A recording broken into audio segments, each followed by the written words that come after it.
Hello, this is Dr. Francis speaking, and today I want to talk about decision making and empowerment.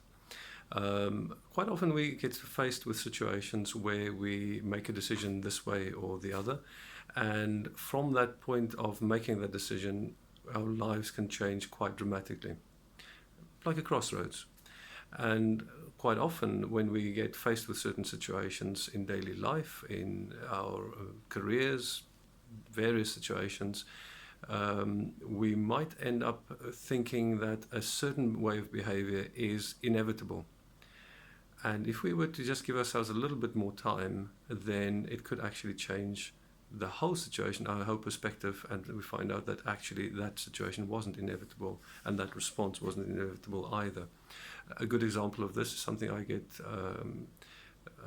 exposed to, or that I deal with on quite a regular basis in emergency medicine, where someone comes into the department, they are intoxicated, might be under the influence of drugs, they're angry, their life isn't really good at that point in time, and they are looking for someone to take it out on, and so they're shouting, screaming, potentially being aggressive, violent even.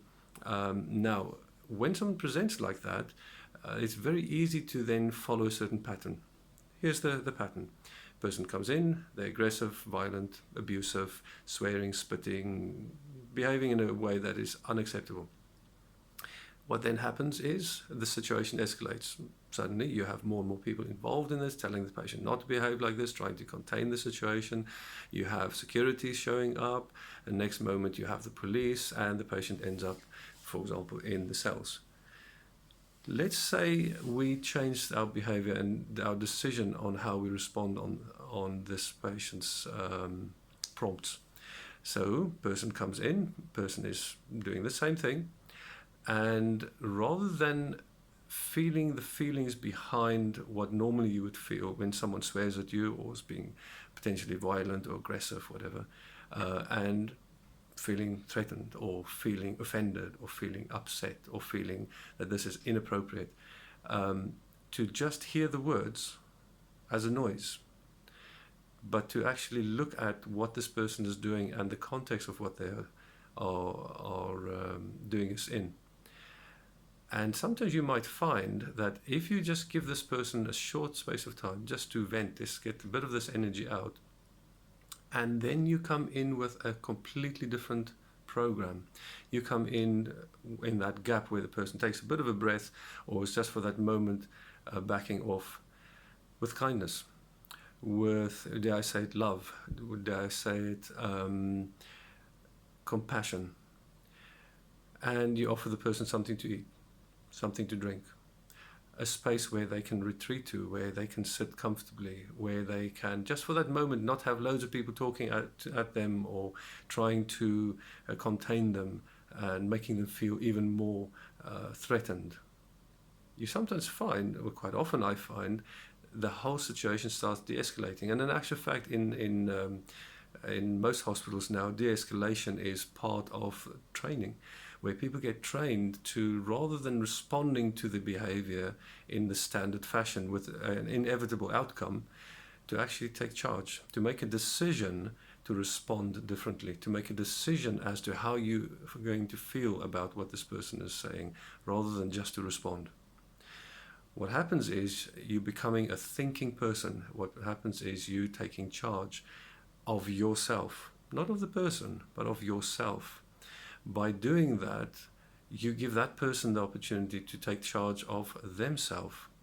And the moment someone feels that their destiny, their life, their outcome is back under their control, what starts happening is the threat that person experiences and the danger they find themselves in internally starts diminishing.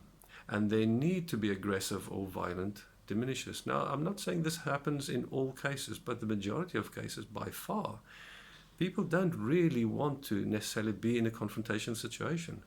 A lot of this comes from fear, comes from anxiety, comes from feeling threatened themselves. So by taking that energy out of the whole process, by you taking charge of the situation, they get the opportunity to take charge. And suddenly, if what you're offering, instead of the usual response of violence for violence or aggression for aggression. You give kindness, you give compassion. Most often I find the response from that person is the same. Compassion, kindness. And then that's when you find out how in the past few weeks or months that person's life has been terrible, which has then escalated to the point where they're behaving in this way.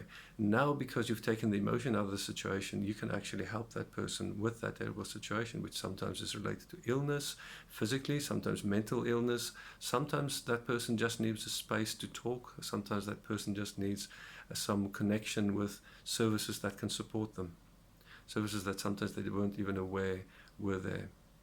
Therefore, I think the thought for the day is this, is by taking charge of your own feelings, taking charge and making a decision as to what it is that you're going to feel, behave like, and think like, you're actually empowering both yourself and the other person. A win-win situation. So you've taken a lose-lose situation and flipped it over.